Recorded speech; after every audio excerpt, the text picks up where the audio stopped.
Hello viewers. இன்னைக்கு நம்ம சேனல்ல ஒரு லாங் ஃபார்மேட் வீடியோ அப்லோட் பண்ணியிருக்கோம். அது டைம் கிடைச்சது அப்படின்னா, ரிலேட்டட் வீடியோல லிங்க் பண்றேன். அத கண்டிப்பா போய் பாருங்க.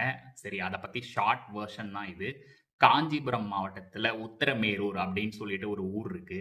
யோசிச்சு பாருங்க, ஒரு ஊர் வந்து ஒரு 30 வருஷம், 40 வருஷத்துக்கு முன்னாடி வரைக்கும் கூட, இல்ல 20 வருஷத்துக்கு முன்னாடி வரைக்கும் கூட பச்சை பச்சேன்னு இருந்திருக்கு.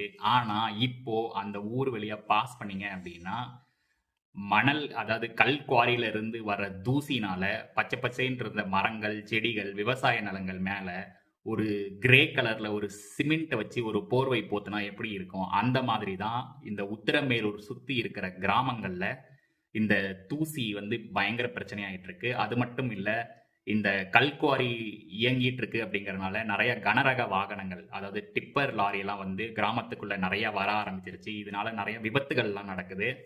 இந்த மக்களோட வாழ்வாதாரமே வந்து ரொம்ப பாதிச்சிருக்கு.